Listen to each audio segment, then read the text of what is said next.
Smart search education में आपका बहुत बहुत स्वागत है। आज के इस वीडियो में हम आपको पढ़ाएंगे इंटर क्लास की फिजिक्स जो है, और उसमें जो है पिछले वीडियो में जो हम वैद्युत चालन जो चैप्टर है उसका कुछ भाग पढ़ा चुके थे। बच्चा वाला इसमें हम पढ़ाएंगे, आगे जो चर्चा करेंगे इसी लेसन की वैद्युत चालन। तो अगला जो आपका टॉपिक है, जो विषय है, वो है आपका अनुगमन वेग व धारा में संबंध, drift velocity and electric current, relation between drift velocity and electric current के बीच में संबंध बताएंगे क्या है। चलिए, डेरिवेशन है जिसका फिगर मैंने क्रिएट कर लिया है, आगे इसकी चर्चा करते हैं क्या होगा। तो ये जैसे फिगर मैंने क्रिएट किया है, मैं इस फिगर के बारे में थोड़ी सी थ्योरी बोलूँगा। थ्योरी आपको नोट कर लेना है, आप अगर नोट करना चाहते हैं, वरना तो आप कर ही लेंगे। तो थ्योरी ऐसे बोलता हूँ, देखिए, एक चालक जिसकी लंबाई L है तथा अनुप्रस्थ काट का क्षेत्रफल A है के सिरों के बीच बैटरी लगाकर विभवांतर V उत्पन्न कर देते हैं, तब चालक में उपस्थित इलेक्ट्रॉन वैद्युत क्षेत्र की विपरीत दिशा में गति करते हैं और बैटरी के द्वारा चालक में धारा I प्रवाहित होती है। बस इतनी सी भाषा बोलनी है, उसके बाद में आपको डेरिवेशन स्टार्ट करना है। तो डेरिवेशन यहाँ से स्टार्ट होगा। देखिए, सारी बात चालन का अर्थ है इलेक्ट्रॉन से। आवेश का चालन तभी होगा जब इलेक्ट्रॉन के बारे में चर्चा करेंगे। देखिए, इसमें पहले मैं पता करूंगा पूरे इस चालक में इलेक्ट्रॉन कितने हैं, नंबर ऑफ इलेक्ट्रॉन कितने हैं। तो मैंने लिखा पूरे चालक में इलेक्ट्रॉन, मैं लिख देता हूं पूरे चालक में इलेक्ट्रॉनों की संख्या,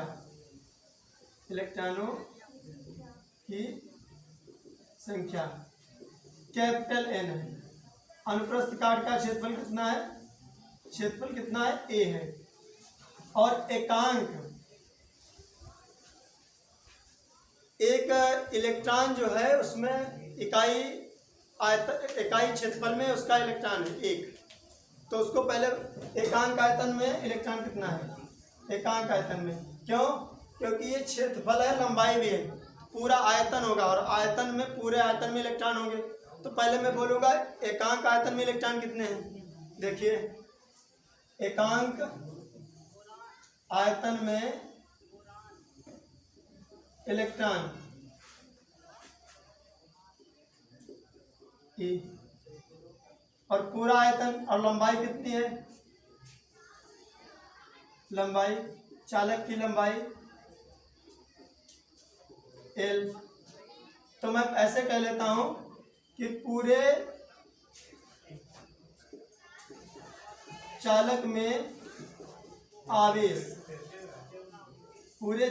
आवेश, आवेश क्या Q, और पूरे चालक में आवेश क्या होगा, पूरे चालक में आवेश कितना होगा। देखिए, एक इलेक्ट्रॉन है और इलेक्ट्रॉन की गुणा करेंगे आयतन से। आयतन कैसे होगा, क्षेत्रफल गुणे लंबाई, आयतन हो गया। और एकांक आयतन में इलेक्ट्रॉनों की संख्या कितनी है, n, स्मॉल n। एकांक आयतन में इलेक्ट्रॉनों की संख्या यहाँ पे लिखेंगे स्मॉल n, और ये क्या है, लंबाई L। चलिए, L, एकांक आयतन में इलेक्ट्रॉनों की संख्या n, और इसको क्या बोलेंगे, पूरे को n बोलेंगे, क्योंकि कैपिटल N क्या है, पूरे चालक में इलेक्ट्रॉनों की संख्या है। आयतन, लंबाई गुणे क्षेत्रफल आयतन, और एकांक आयतन में इलेक्ट्रॉनों की संख्या n, और एक इलेक्ट्रॉन पर आवेश कितना होता है, E का मतलब है 1.6 × 10⁻⁻19, ऐसे लिखेंगे, कूलम। इसका मतलब ये है, एक इलेक्ट्रॉन पर आवेश इतना है, आयतन इतना है, एकांक आयतन में इलेक्ट्रॉनों की संख्या इतनी है, और पूरे आयतन में आवेश कितना है, Q बराबर small n A L E। चलिए, आवेश पता होने के बाद में बात करेंगे, जब मैंने इस बैटरी को लगाया, सेल को लगा दिया, सिरों पर विभवांतर उत्पन्न हो गया, सिरों के बीच विभवांतर उत्पन्न हो गया, विभवांतर की वजह से धारा बही। जब धारा इसमें बहेगी तो क्या होगा, मैं पता कर लूँगा कि एक इलेक्ट्रॉन। अच्छा, एक बात बता दें, जब इसमें वैद्युत क्षेत्र लगा, बैटरी का अर्थ होता है वैद्युत क्षेत्र, तो वैद्युत क्षेत्र के विपरीत दिशा में इलेक्ट्रॉन मूव करते हैं। तो मैंने मान लिया कि अगर कोई इलेक्ट्रॉन यहाँ पर है और वैद्युत क्षेत्र की डायरेक्शन इधर से इधर है, क्यों? प्लस से माइनस होती है। प्लस वाली बैटरी से ये जुड़ा तो प्लस सिरा बन जाएगा, माइनस वाली से जुड़ा ये माइनस बन जाएगा। प्लस टर्मिनल से सिरा प्लस, माइनस टर्मिनल से माइनस, और वैद्युत क्षेत्र की दिशा किधर होती है? प्लस से माइनस। और इलेक्ट्रॉन किधर मूव करते हैं? वैद्युत क्षेत्र की सदैव विपरीत दिशा में इलेक्ट्रॉन मूव करते हैं। तो वैद्युत क्षेत्र ये इधर से इधर है, इलेक्ट्रॉन किधर से किधर जाएगा? इधर से इधर। और मैंने मान लिया कि इलेक्ट्रॉन जो है एल लंबाई चलकर अपने इस सिरे तक पहुंचता है। एल दूरी चलकर जो है इस सिरे से इस सिरे तक पहुंचता है। तो मैं पता कर लूँगा कि इतनी देर में उसको टाइम कितना लगा, टाइम पता करेंगे। तो मैं लिखूँगा एक इलेक्ट्रॉन के द्वारा लगा समय, एक इलेक्ट्रॉन के द्वारा चालक के एक सिरे से दूसरे सिरे तक पहुंचने में लगा समय। एक इलेक्ट्रॉन के द्वारा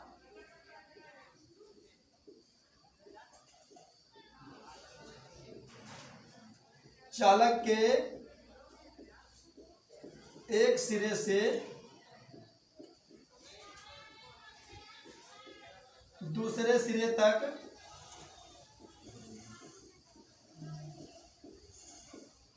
पहुंचने में लगा समय, पहुंचने में लगा समय। टाइम बराबर क्या होता है? Distance upon velocity. टाइम बराबर क्या होगा? Time equal to distance upon velocity, मतलब ये दूरी बटे चाल, दूरी बटे चाल। दूरी कितनी इसको चलनी पड़ेगी? दूरी इसको एल चलनी पड़ेगी, एल।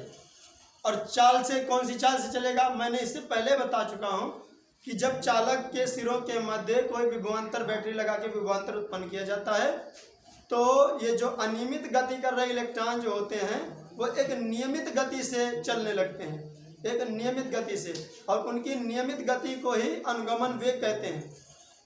तो जो इलेक्ट्रॉन इसके अंदर चलेंगे वो अनुगमन वेग से चलेंगे, मतलब वीडी वेग से चलेंगे, वीडी ड्रिफ्ट वेलोसिटी से।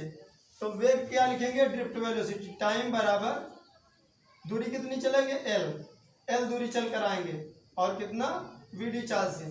चलिए ये बन गई समीकरण 1, नहीं इसको 2 बना लो, समीकरण 1 इसको बना लो। चलिए आगे मैं लिखता हूँ धारा।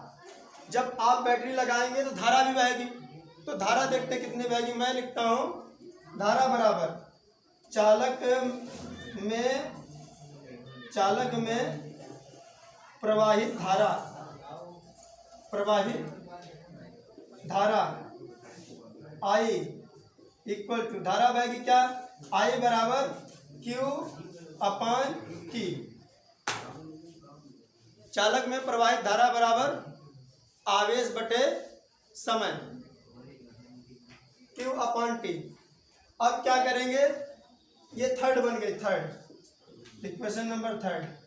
अब क्या करेंगे? Q की वैल्यू उठा के समीकरण 1 से इसमें रख लेंगे, और टाइम की वैल्यू उठा के इसमें 2 से रख लेंगे। यहाँ पर लिखेंगे समीकरण 1 व 2 से, 1 व 2 से क्या प्राप्त करेंगे? I बराबर आवेश की वैल्यू यहाँ से नोट करेंगे, NaLe अपान टाइम की वैल्यू यहाँ से नोट करेंगे, स्मॉल एल अपान वीडी का मतलब अनुगमन वेग, ड्रिफ्ट वेलोसिटी। अब क्या करेंगे? लंबी लकीर ये है, इसको इससे गुणा कर देंगे, और बाकी ये एल नीचे ही रहेगा। तो आगे स्टेप में इसको हल करते हैं। I धारा इक्वल टू कितना हो जाएगा? Electric current equal to NaLe into VD upon L। क्या करेंगे? L को L से काट देंगे, कैंसिल आउट कर देंगे। आपको क्या चाहिए? अनुगमन वेग और धारा में संबंध। तो अनुगमन वेग को यही रखेंगे, ड्रिफ्ट वेलोसिटी को यही रखेंगे, बाकी इसके गुणा में जो वैल्यू है इसको नीचे कर देंगे। क्या करेंगे? VD equal to I upon NEA NEA। A उस चालक का अनुप्रस्थ काट का क्षेत्रफल है और ये इलेक्ट्रॉन पर उपस्थित आवेश है। और n क्या है? एकांक आयतन में उपस्थित इलेक्ट्रॉनों की संख्या है। और dvd जो है ड्रिफ्ट वेलोसिटी अनुगमन वेग है। और यही आपका अनुगमन वेग और धारा में संबंध है। तो अच्छी तरीके से इसको देख लीजिएगा। अनुगमन वेग धारा में संबंध स्टेप याद रखिए। चालक बना लेंगे, चालक में बैटरी लगा देंगे। बैटरी लगाने के बाद इसकी लंबाई चालक की मैं मानता हूँ L है। थ्योरी आपको कैसे लिखना है? एक चालक जिसकी लंबाई L है, अनुप्रस्थ काट का क्षेत्रफल A है, के सिरों के मध्य विभवांतर, बैटरी लगाकर विभवांतर उत्पन्न कर देते हैं, जिसके कारण चालक में I धारा प्रवाहित होती है। इसके एकांक आयतन में इलेक्ट्रॉनों की संख्या स्मॉल n है। एकांक आयतन में इलेक्ट्रॉनों की संख्या स्मॉल n है। और इलेक्ट्रॉनों का वेग जो है अनुगमन वेग vd है। इतनी बात लिखेंगे। इसके बाद में बस आपको क्या करना है? आपको ज्ञात करना है कि उस पूरे चालक में आवेश कितना है। मैंने ज्ञात कर लिया। उसके पूरे चालक में आवेश Q बराबर NA, और ये गुणा का निशान लगा हुआ था, NaLe, क्योंकि एक इलेक्ट्रॉन पर आवेश गुणे लंबाई गुणे क्षेत्रफल आयतन और एकांक आयतन में इलेक्ट्रॉनों की संख्या। तो एकांक आयतन में इलेक्ट्रॉनों की संख्या और इलेक्ट्रॉन से गुणा होंगे तो आवेश हो जाएगा, और पूरा आयतन A×L। आवेश पता चल जाएगा। इसके बाद में इलेक्ट्रॉन के द्वारा एक सिरे से दूसरे सिरे तक पहुंचने में लगा समय। तो इलेक्ट्रॉन को एक सिरे से दूसरे सिरे तक पहुंचने में समय कितना लगेगा? दूरी बटे चाल। दूरी कितनी चलेगा? ये L। चाल कौन सी चाल से? vd चाल से। फिर क्या करेंगे? ये सेकंड समीकरण बना लेंगे। फिर लिखेंगे चालक में प्रवाहित धारा। और चालक में धारा कौन सी बहेगी? धारा बराबर आवेश बटे समय। धारा बराबर आवेश बटे समय। आवेश कितना है? समीकरण 1 से उठाएंगे। टाइम कितना है? समीकरण 2 से उठाएंगे। इसको यहाँ पर रख देंगे। रखने के बाद vd की गुणा ऊपर कर देंगे। ऊपर करने के बाद में L से L कैंसिल आउट कर देंगे। उसके बाद में vd यहाँ रहेगा। आपको अनुगमन वेग धारा में संबंध बताना है, तो vd को एक तरफ रखना है और NEA को नीचे ले आना है। vd equal to I/NEA। यही आपका डेरिवेशन हो गया है। चलिए अगले टॉपिक पे और बढ़ते हैं। अगला संबंध बताते हैं क्या है। देखिए आपका अगला जो संबंध है, अनुगमन वेग और धारा के भी संबंध हो गया। अब बताएंगे धारा घनत्व के भी संबंध। बोर्ड को रफ कर लेते, उसके बाद बताते हैं अनुगमन वेग और धारा घनत्व में संबंध। चलिए अगला आपका टॉपिक जो है अनुगमन वेग तथा धारा घनत्व में संबंध। देखिए relation between drift velocity and electric density. चलिए देखिए क्या है। धारा घनत्व का फार्मूला क्या होता है? धारा घनत्व J बराबर होता है I/A। ये धारा घनत्व का संबंध है। अभी आपने पढ़ा है कि अनुगमन वेग vd बराबर फार्मूला I/A।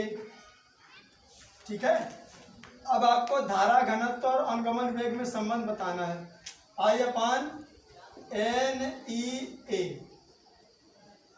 तो हम इसको कैसे देखेंगे? vd इक्वल टू, ऐसे लिख लेते हैं NEA, नहीं हाँ ठीक है NEA, और ऊपर क्या लिखा है? I। ऐसे जहां पर I/A लिखा है और ये किसके बराबर है? धारा घनत्व J के बराबर है। इसको इक्वेशन नंबर फर्स्ट, इसको इक्वेशन नंबर सेकेंड। अब यहाँ पे लिखना समीकरण 1 से vd इक्वल टू I/A को लिखेंगे J, क्योंकि I/A बराबर J, और नीचे क्या लिखा है? NE। तो ये क्या हो गया? अनुगमन वेग और धारा में संबंध। J क्या है? अनुगमन वेग धारा घनत्व में संबंध। अनुगमन वेग व धारा घनत्व में संबंध है। बस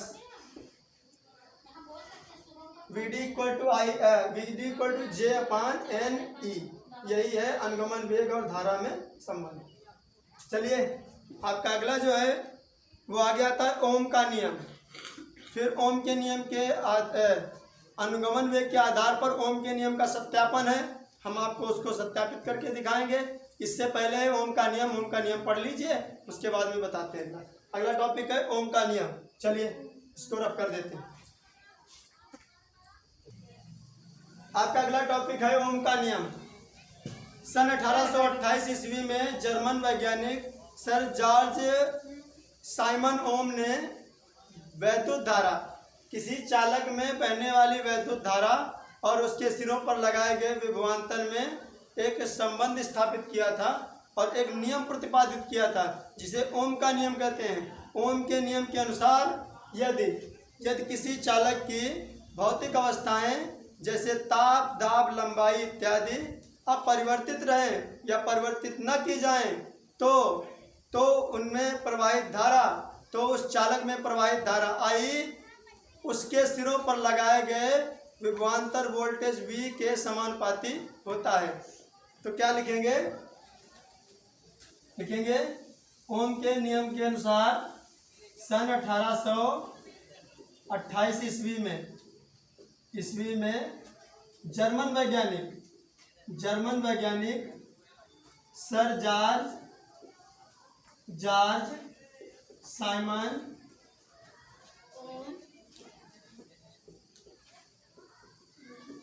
ओम ने चालक में प्रवाहित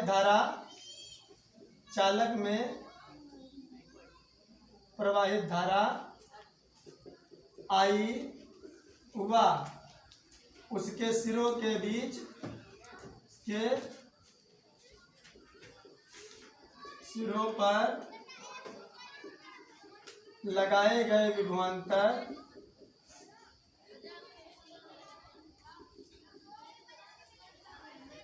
में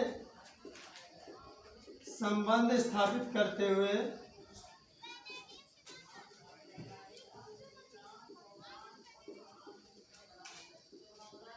एक नियम प्रतिपादित किया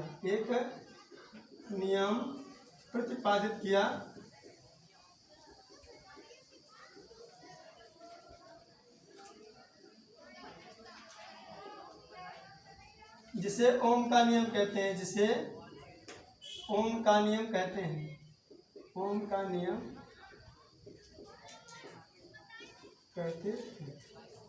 देखिए ओम के नियम के अनुसार यदि चालक की भौतिक अवस्थाएं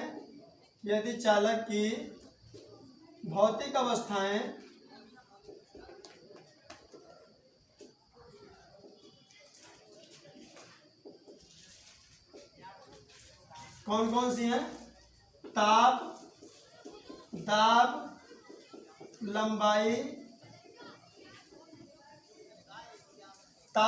लंबाई, उस चालक के ताप का परिवर्तन, दाब और लंबाई इत्यादि में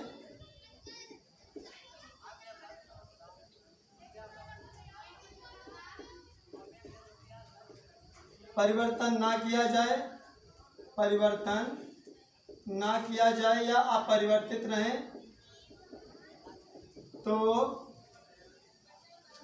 चालक के सिरों के बीच विभवांतर या चालक के सिरों पर लगाया गया विभवांतर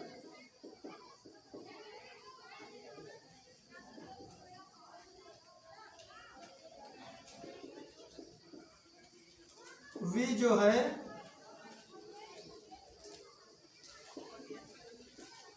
उसमें प्रवाहित धारा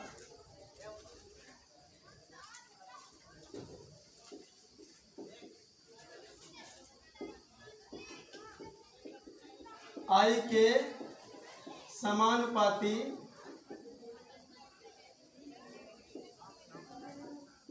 होता है। V is proportional to I।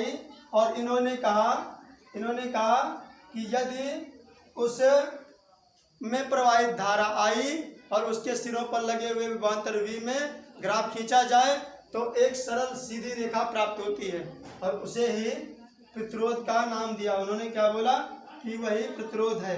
और एक नियतांक लगा लेते हैं R, V के बाद में V is proportional to I, V is equal to I R. R क्या है? एक नियतांक है। क्या नियतांक है? चालक का प्रतिरोध है। इसको इस प्रकार से लिख सकते हैं V बराबर आई आर, जिसे ओम का नियम कहते हैं, जहां R चालक का प्रतिरोध है, चालक का प्रतिरोध है। चलिए, यही आपका ओम का नियम है। अच्छी तरीके से इसको समझ लीजिए। अगर आप को नहीं समझ में आए, इसका स्क्रीनशॉट आप ले सकते हैं। और देखिए, भाषा मैंने बोल भी दी है और जल्दी में खराब राइटिंग में लिख भी दी है। चलिए, आपका अगला जो टॉपिक है, अगला है अनुगमन वेग के आधार पर इस ओम के नियम का सत्यापन करेंगे कि ओम के नियम का सत्यापन कैसे करेंगे। देखिए, अनुगमन वेग के आधार पर उसका सत्यापन करेंगे। अगली हेडिंग है, इसको रफ कर देते हैं। चलिए, अगला जो हेडिंग है आपका, अनुगमन वेग के आधार पर ओम के नियम का सत्यापन। अनुगमन वेग के आधार पर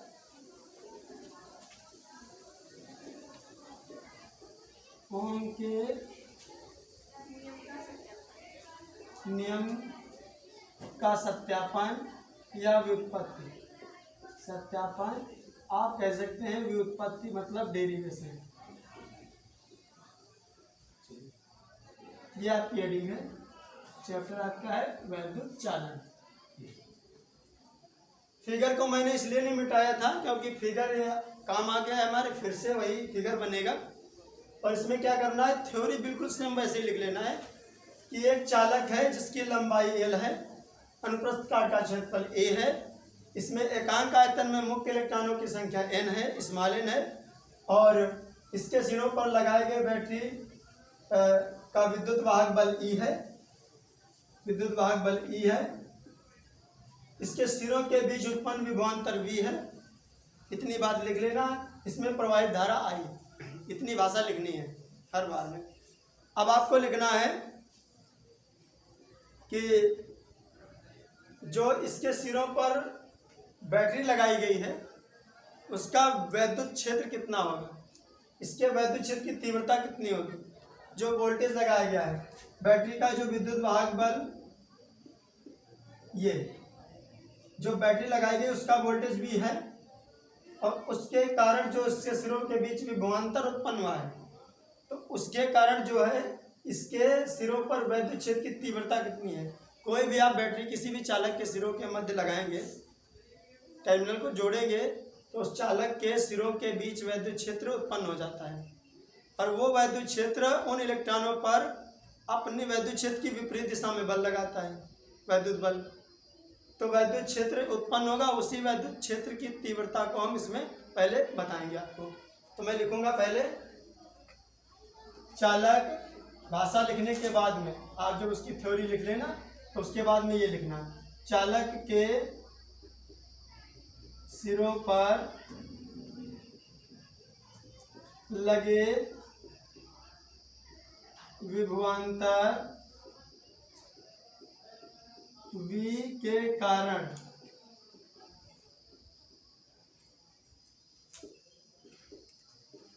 चालक में वैद्युत क्षेत्र की तीव्रता, वैद्युत क्षेत्र की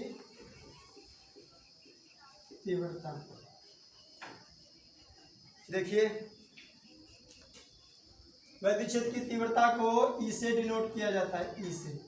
E फॉर होता है इंटेंसिटी, I फॉर इंटेंसिटी होता है, लेकिन इसको E से ही डिनोट किया जाता है, intensity, intensity of electric field. चलिए, E इक्वल टू, आपने एक फार्मूला पढ़ा होगा, अगर कोई चालक की लंबाई या कोई चालक के डिस्टेंस D है तो उसके सिरों के बीच लगाया गया विभवांतर उसकी वैद्युत क्षेत्र की तीव्रता तथा उसके बीच की दूरी के गुणनफल के बराबर होता है। V बराबर ई डी। तो वहीं से हम इसको नोट करेंगे, V बराबर ई डी। इसमें डिस्प्लेसमेंट कितना है, L, तो वहाँ पर L रख देंगे। तो V बराबर L कर देंगे, V बराबर ई एल। तो यहाँ से E बराबर कितना आएगा, V अपान L। यहाँ पर V क्या है, V है voltage, terminal voltage. Equation first. फिर क्या लिखेंगे, वैद्युत क्षेत्र की तीव्रता आ जाएगी। जब इसके बीच वैद्युत क्षेत्र उत्पन्न हो जाएगा तो ये वैद्युत बल लगाएगा, इलेक्ट्रॉनों पर वैद्युत बल लगाएगा और इलेक्ट्रॉनों को वैद्युत क्षेत्र की विपरीत दिशा में धक्का मारेगा। तो वो किस बल से मूव करेंगे, देखिए इस पर कौन सा बल लगेगा, वैद्युत बल F लगेगा। तो F बराबर क्या होता है, EQ होता है, EQ फार्मूला होता है कि आवेश पर लगने वाला वैद्युत बल वैद्युत क्षेत्र की तीव्रता के गुणनफल के बराबर। तो क्या होगा, वैद्युत बल F बराबर EQ। यहाँ पर Q आवेश है, चूंकि यहाँ पर Q आवेश है तो Q रखा गया, यहाँ पर आवेश इलेक्ट्रॉन है तो इलेक्ट्रॉन रखा जाएगा। यहाँ पे लिखेंगे चालक में मुक्त इलेक्ट्रॉनों पर लगने वाला वैद्युत बल कितना हो जाएगा, अब इसको हटा देते हैं।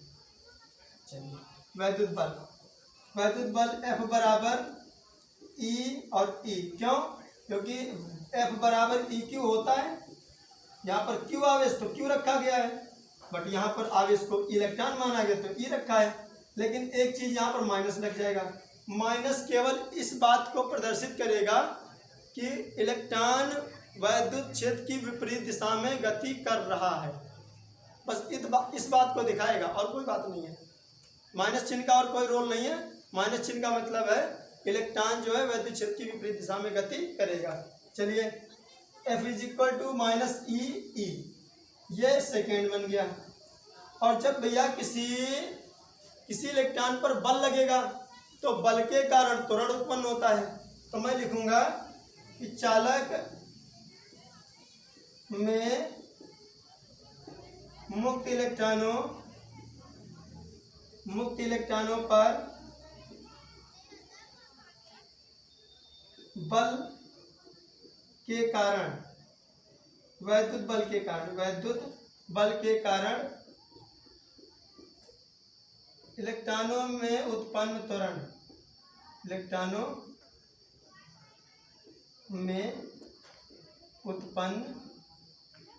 त्वरण, देखिए त्वरण A बराबर क्या हो जाएगा, बल बटे द्रव्यमान।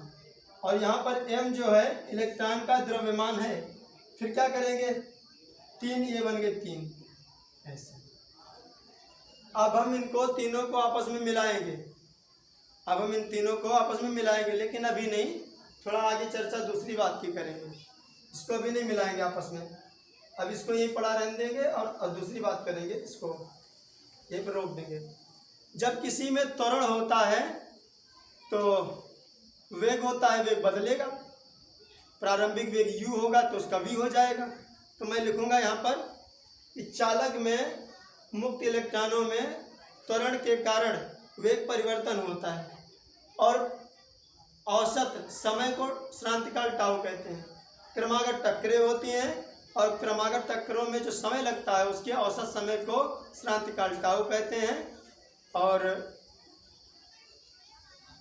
प्रारंभिक वेग, इनका जो इलेक्ट्रॉनों का प्रारंभिक वेग क्रमशः मैं मान लेता हूँ u1, u2, u3 और u4 dash dash dash un। क्यों? क्योंकि इसमें नंबर ऑफ इलेक्ट्रॉन कितने हैं, n, कैपिटल N है, कैपिटल N। लेकिन एकांक आयतन में कितने हैं, स्मॉल n है। तो मैं मान लेता हूँ कि इलेक्ट्रॉनों की संख्या n है। तो प्रारंभिक वेग एक का पहले का होगा u1, u2, u3 dash dash dash un। पर जब उसमें बल लगेगा, वैद्युत बल, त्वरण उत्पन्न होगा, तो इसके कारण जो अंतिम वेग होगा तो उसको कहेंगे v, v1, v2, v3 dash dash dash vn। चलिए, तो vn हो जाएगा। फिर क्या करेंगे, यहाँ पे लिखेंगे इलेक्ट्रॉनों की क्रमागत टक्करें होती हैं, टक्करें होती हैं। और मैंने आपको बता दें टक्करें क्यों होती हैं। इसके पहले अनुगमन वेग, शांतिकाल और मुक्त पथ और इस सबको के बारे में जानकारी दी थी इसके पिछले वीडियो में, तो उसमें जाकर आप देख सकते हैं। टक्करें होती हैं क्रमागत दो टक्करों के मध्य, क्रमागत दो टक्करों के मध्य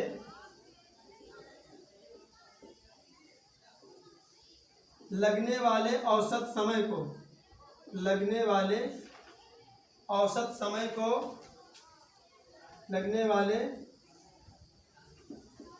औसत समय को श्रांतिकाल, श्रांतिकाल टाउ कहते हैं। क्या कहते हैं? टाउ, टाउ कहते हैं। माना इलेक्ट्रॉनों का प्रारंभिक वेग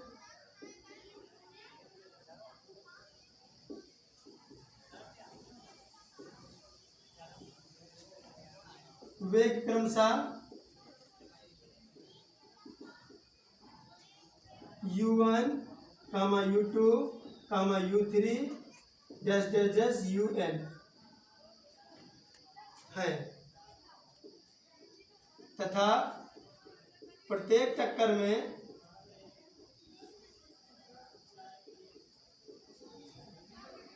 ए टाउ वृद्धि के बाद, ए टाउ की वृद्धि होती है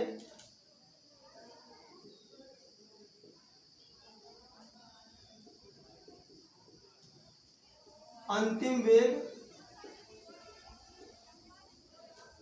क्रमशः V1, V2, V3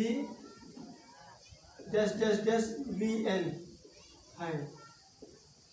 बस इतनी बात लिखने के बाद में आपको पता है कि कोई इलेक्ट्रॉन जब गति करता है सरल रेखा में तो एक गति की समीकरण लगती है, वो क्या होती है? V बराबर U प्लस AT। लेकिन वहाँ पर टाइम T होता है, यहाँ पर टाइम टाउ है, समय क्या है? टाउ है। चलिए यहाँ पर लिखना गति की समीकरण से, गति की समीकरण से क्या होता है? V बराबर U प्लस AT, बट यहाँ पर क्या लिखना है? V बराबर U प्लस A और T की जगह टाउ रखना है, समय टाउ। अगर वन वेग है तो U1 और V1, V2 बराबर U2 प्लस A टाउ और V3 बराबर U3 प्लस A टाउ। ऐसे ही dash dash dash VN is equal to UN plus A tau. मैं आपको बता दूं इलेक्ट्रॉनों के औसत प्रारंभिक वेग को शून्य कहते हैं, क्योंकि उसे तापीय वेग होता है।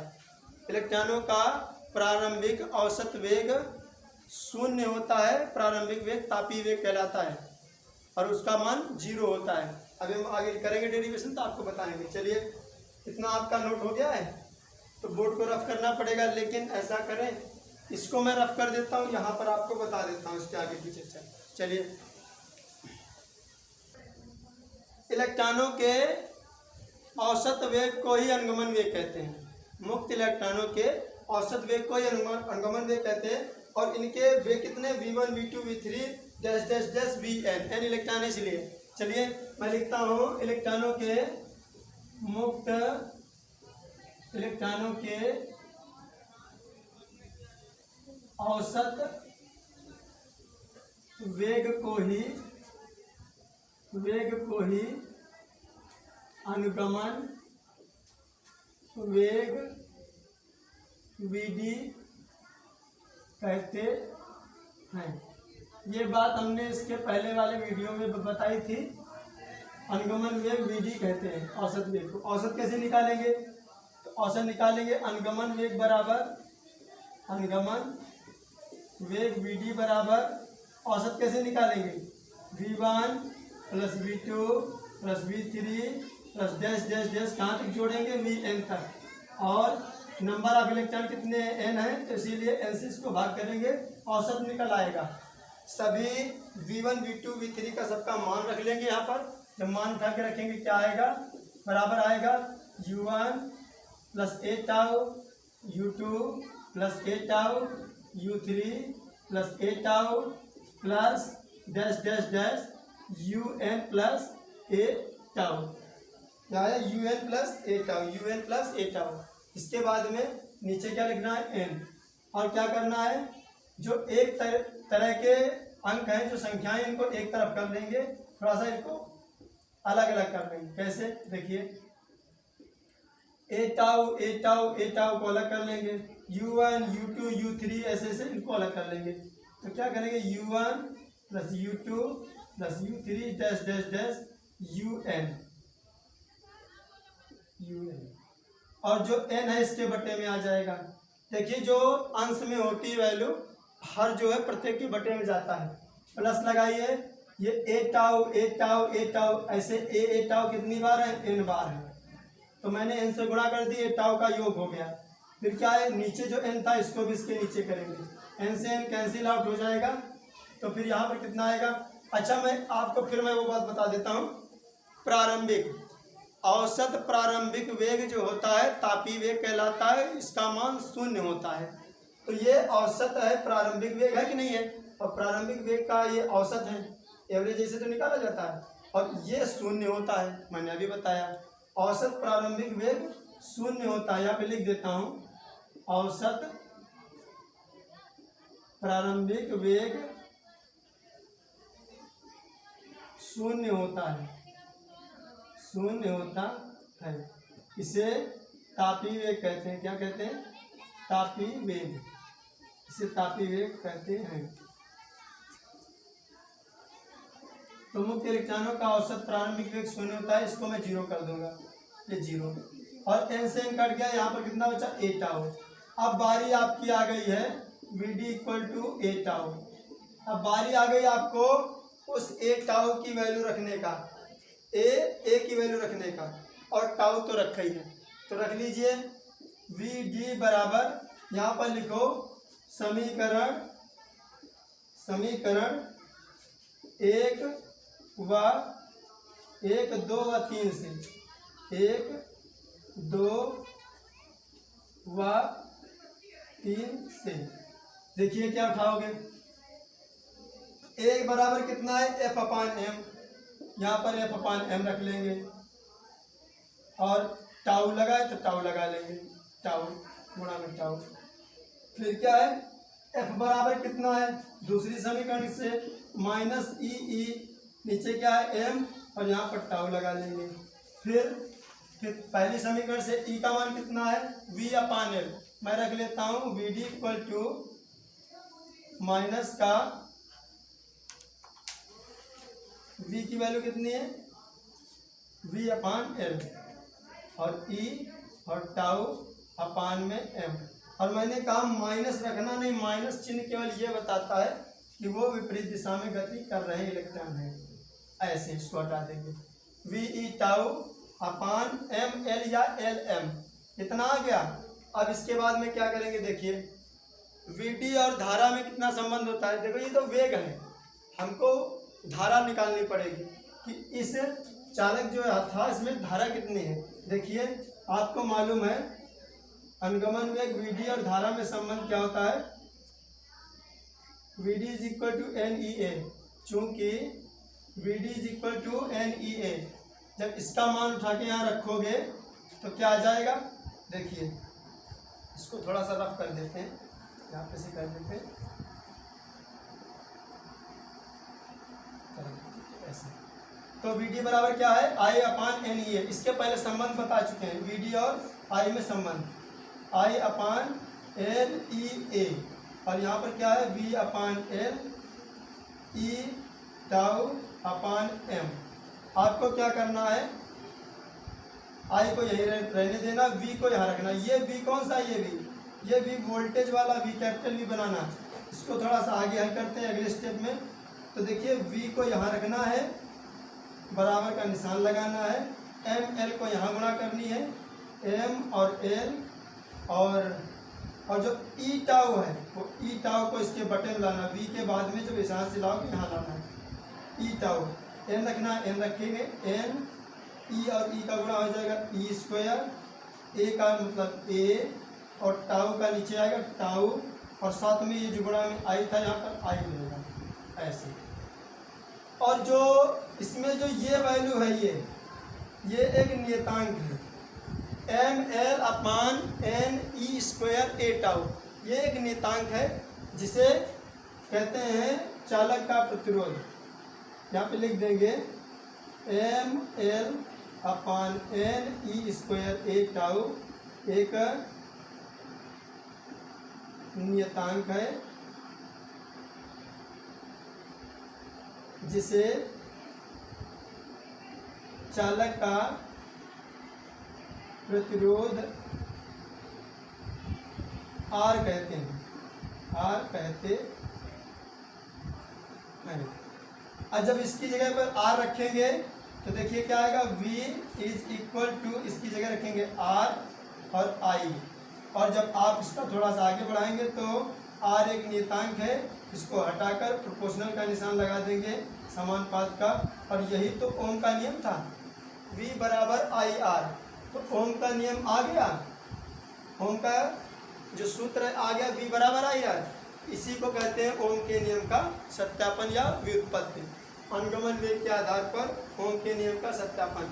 आपको क्या करना है, यहाँ से ऐसे स्टॉप करना है, आपको ऐसे हल करना है, यहाँ इतना ये करना है, फिर ये करना है, फिर ये, फिर इसको ये कर देना है, नोट कर लेना। इसके बाद यहाँ से नोट करना है ये और ये सारा कारण जो है मैंने इधर लिख दिया साइड में, इसको नोट कर लिया, फिर इसको नोट कर लिया, ये और इसको, और ये आपका ओम का नियम है। चलिए, अगर आपको नहीं समझ में आए तो अच्छी तरीके से इसको रोक कर पॉज करके आप समझ लीजिए, चाहे आप स्क्रीनशॉट ले लीजिए, अच्छी तरीके से आप इसको समझ लीजिए। चलिए, अगर ये आपको वीडियो अच्छा लगा हो तो इस वीडियो को लाइक ज़रूर करें और अपने साथियों में शेयर भी करें, और साथ ही साथ हमारे इस डेरिवेशन से संबंधित, मेरी टीचिंग से संबंधित अगर कोई कमेंट है आपका, कोई सवाल है तो हमारे कमेंट बॉक्स में ज़रूर टाइप करें। और साथ ही साथ अगर आप हमारे YouTube चैनल पर नए हैं तो कृपया मेरे YouTube चैनल को सब्सक्राइब जरूर करें, और साथ ही साथ बेल आइकन को जरूर प्रेस कर दें ताकि इस प्रकार की एजुकेशनल वीडियो आप तक सबसे पहले पहुंचे। धन्यवाद।